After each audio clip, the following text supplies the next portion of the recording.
Dear Tita L, good evening po sa inyo at sa lahat ng mga nakikinig. Ako po si Joanna, 33 years old, mula sa Pampanga. Hihingi po sana ako ng advice, Tita L, kung paano na ba ako magkakajowa? Kasi ganito po yon. Huli po ako nagkajowa, 9 years ago na ang nakakalipas. Best friend ko siya actually. And noong college kami nang magkakilala. Mag-blackmates. Tapos, working na kami nang umamin ako ng feelings ko para sa kanya. At talagang ikaw ang umamin ng feelings, ha? hindi si Kuya Bells, ha? Kahit hindi ko po hinihingi, sinagot naman po niya ako. Umayong ng ligaw! Ganon! Kaya, naging kami. Matagal din po yun, mga halos 5 years. Wow! Mutual naman po yung desisyon namin na maghiwalay kami. And pakiramdam ko noon, magkaiba na yung nilolook forward naming future. Magkaiba na kami ng vision. Gusto ko sanang mag-settle down na kami pero hindi pa siya handa.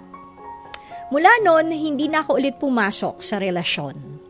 Well, noong mga unang taon, let's say mga 3 years, okay na po sa akin. Kasi gusto ko po talagang i-process muna lahat sa sarili ko kung anong gusto kong gawin, anong future na yung gusto kong makita na kapupuntahan ko. Nag-enjoy po ako ng sobra, like I don't mind kung inaasar ako ng mga friends ko na kesyo may bagong girlfriend na raw, yung ex ko.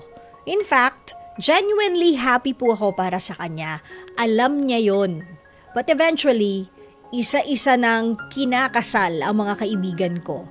Naging suking abay na po ako, Tita L. Nakakaloka. Huwag ka mag-alala, marami tayo. Hanggang isang umaga, nagising ako at na-realize kong namimiss ko na palang kiligin. Yung di na sana kailangang magpigil pa ng ihi para lang kiligin. Well, sinagip naman ako ng mga K-drama pero after a few years ulit, ganun ulit yung pakiramdam ko. Biro nga po ng mga kaibigan ko, yan na ba yung pakiramdam ng juwan-juwa? Tapos dadaanin na lang namin sa tawa. Pero actually, napapaisip ako, Tita L, juwang-juwa ba ako kaya ako nagkakaganito? Kaso, hindi kasi ako yung madaling magkagusto sa isang tao. In the last 9 years na single ako, twice naman po na tumibok ang puso ko pero pareho sila sa maling tao. At least tao. At buti na lang, getting to know more stage pa lang ako sa kanila noon. Sana po mabigyan niyo ako ng advice, Tita L. Gusto ko rin po sanang malaman kung normal lang ba na nagkakaganto ko. Maraming salamat po and more power sa inyo. Ako po si Joanna Muli ng Pampanga. Joanna Muli ng Pampanga. I guess hindi ko alam kung talagang jowa-jowa ka na ba or maybe you just miss that feeling na may kilig.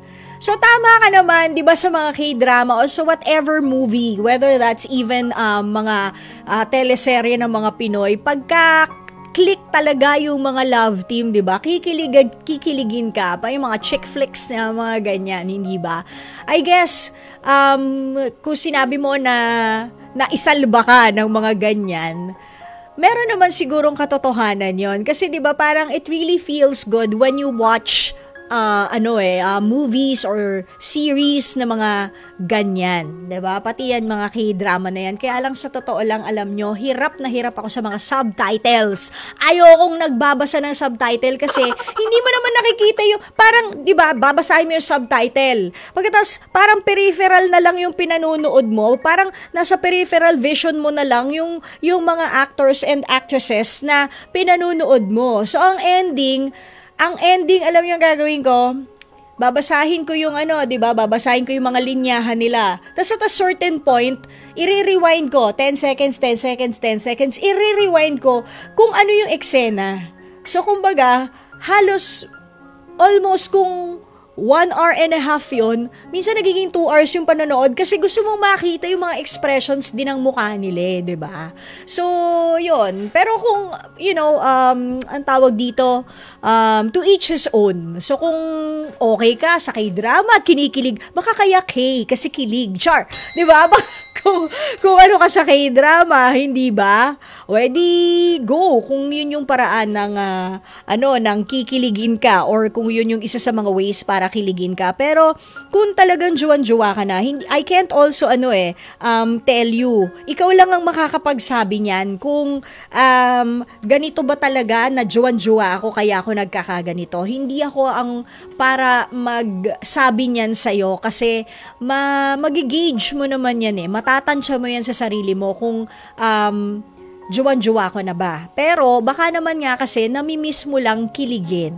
'Di ba? Baka namimiss mo lang yung feeling, hindi sa naiinggit ka sa mga barkada mo, sa mga kamag-anak mo na kinakasal, pero nakakamiss talaga yung feeling na kinikilig ka. Baka yun yung namimiss mo, yung merong sumusuyo sa'yo, may sumusundo sa'yo, hindi ba? Baka yung feeling ang namimiss mo, hindi yung relationship. Pero, yun nga, kung talagang naghahanap ka ng jowa, 'di ba? Or you feel that you're ready to move on. Kung talagang gusto mo, baka naman kailangan you have to make yourself look available. Hindi ba? Baka naman kasi hindi ka na nag-aayos, konting pink lipstick, 'di ba? Oo, tapos konting expose na mga balat, ganyan. Yung mga balikatan exercises, mga ganyan. Magbalikatan exercises ka ng mga damit. Huwag naman sobrang sexy kasi baka mamaya, 'di ba? So baka kailangan na mag-ayos, or you can always tell your close friends na baka meron kayong mga kakilala dyan, 'di ba? Na kamukha ko na ready na mag-jump sa isang relationship, hindi ba?